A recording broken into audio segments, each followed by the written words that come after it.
Before we get started with today's video, you guys don't forget to like and subscribe to my channel for more upcoming videos.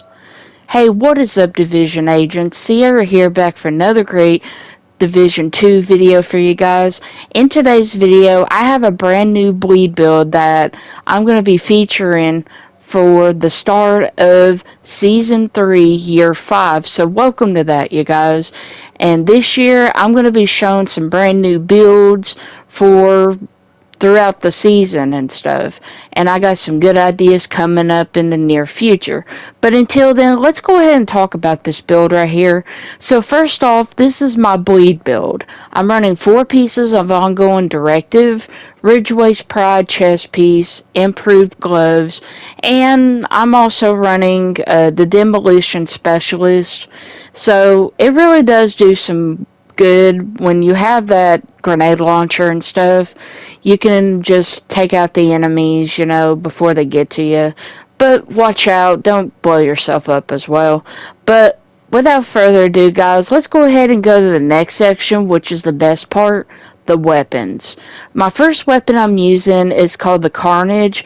This is a named LMG, and it's known for having a talent called Perfect Sadist, or Sadist, whatever. I don't know how you pronounce it. But anyway, it applies 25% weapon damage towards bleeding enemies. And I gotta say, when you use your skills, like your Sticky Bomb and Stinger, Hive and all that, you can basically get out this gun and do a lot of damage. And one of the best parts about this gun is, you're unstoppable because the rate of fire is great, and even running this weapon with any other build and stuff really does a lot of work on it. So the next part is, of course, the 612 automatic shotgun. This is a really good shotgun in my opinion, and not only that, it's a full auto shotgun just like the Scorpio and all that stuff, but this also has regular Sadist on it, and it also does 20% damage rather than the Carnage with its 25% weapon damage. So yeah, getting out both of these weapons and all that stuff, I think both these two weapons are great, and I never thought I would like both of these weapons, but I do love the Carnage, and I use that gun more than my shotgun, but only close quarters. Next thing we're going to talk about is ongoing Directive mask. Now, the ongoing Directive is useful for any type of status effect build, and when you put 4 pieces on, you will get hollow point ammo. So say for example, you're in a battle like at a control point, you also get the ammo and stuff, and the only way of getting it is by stacks.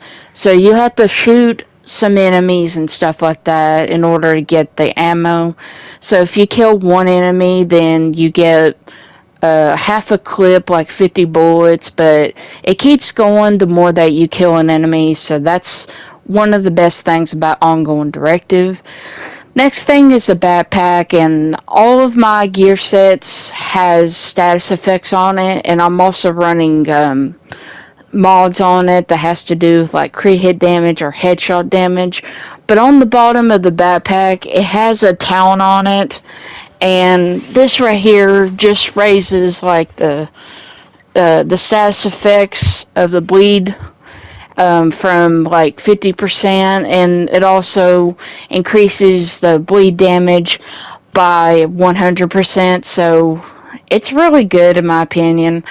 If you have the chest piece, it's also good with the backpack, but I didn't have the chest piece, so I just put on this backpack and used the Ridgeway's Pride.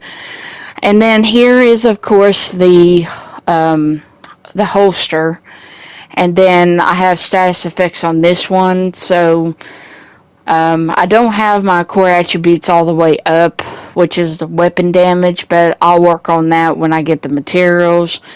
And then last but not least is of course the knee pads, and also have status effects on that as well. And I have almost maximized on the weapon damage. So yeah, that's what I mean right there.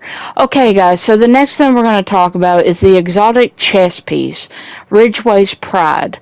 Now, this is a great chess piece. You can only get this chess piece by doing projects that you get through the summit. You got to get the pieces through the summit by going up in the floors like every once in a while, and the chances of getting each piece is like really low, but you can work on getting the pieces for it. But anyway, it has a talent called Bleeding Edge. So, shooting enemies within 15 meters applies bleed to the target. Repair 3 to 48% of your armor per second for every enemy that is bleeding within 15 meters. So, as you see on the bottom, you have to get up to 5 enemies at the same time bleeding. And if you do, then you'll get 48% armor back.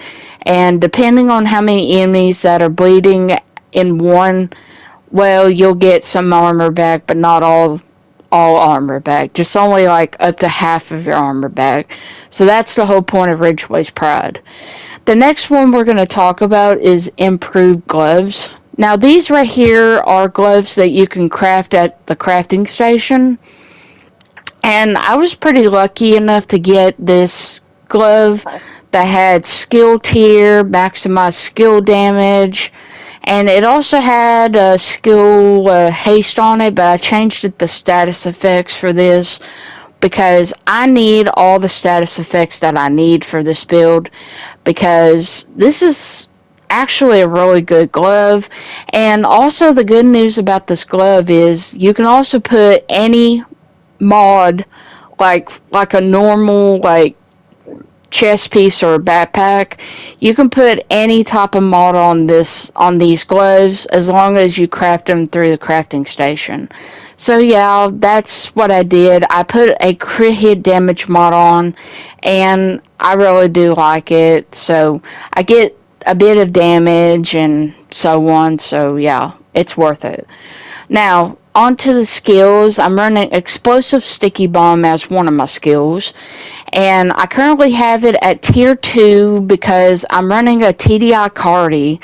And TDI Cardi raises your skill up and stuff like that. So when you're tier 1, you only get 10% damage, 20% blast radius, 15% skill haste. With tier 2 and the TDI Cardi equipped, you get 20% damage and 30% blast radius and skill haste.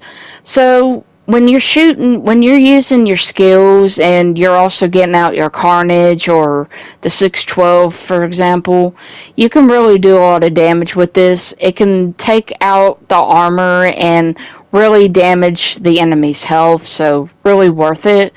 Last but not least, you guys, is of course the Hive Stinger. Now, this Hive Stinger right here, when an enemy walks into the circle, like when you throw it outwards towards them, and they walk in that circle, out comes these stingers, and it will like literally cause bleed effect to them.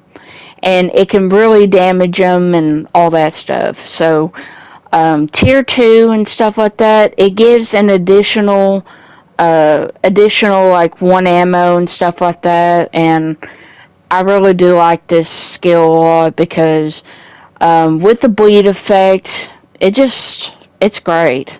And Hive Stinger, definitely worth it. And then here we are, guys, to the stats part of this video. So as you guys see, there's my weapon talents, and then of course what I'm currently running on my build. Now, no, crit hit chance isn't all that high, but I also have my crit hit damage to over 105 or 6%. And then I also have my headshot damage to 94.1%. So I'm still doing some pretty good damage overall. But, it's a build. It's a bleed build. I mean, You can't have like maximized, damage and all that. But here's some suggestions for you guys. If you don't want to use the Carnage, equip another weapon that has, of course, Sadist on it. You can recalibrate it to run it, or you can even run an SMG with Sadist, or yeah, whatever. You can also run literally any type of weapon for this build. I'm going to leave that up to you guys. But this build really is great. So try it out for yourself in the end. So anyway, you guys, I wanted to say thank you so much for tuning into this video. Be sure to like and subscribe to my channel for more upcoming videos. And until then, you guys, keep your notifications on as well. And I will see you on the next one. And the next video will be my top 10 favorite weapons of the Division 2. So thank you all for tuning in. Have a great day, night, morning, whatever it is for you. I'll talk to you guys later on.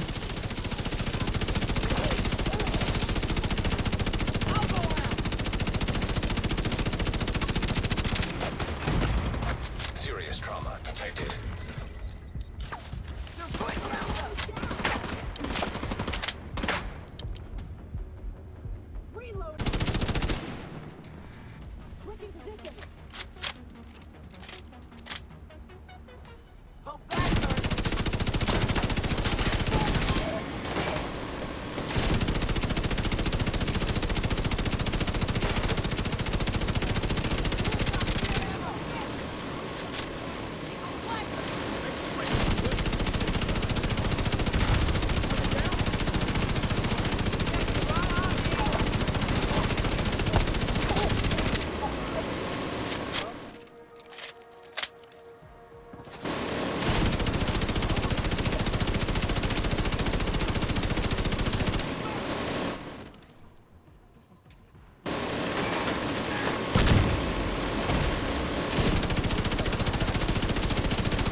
Check yourself for extra holes.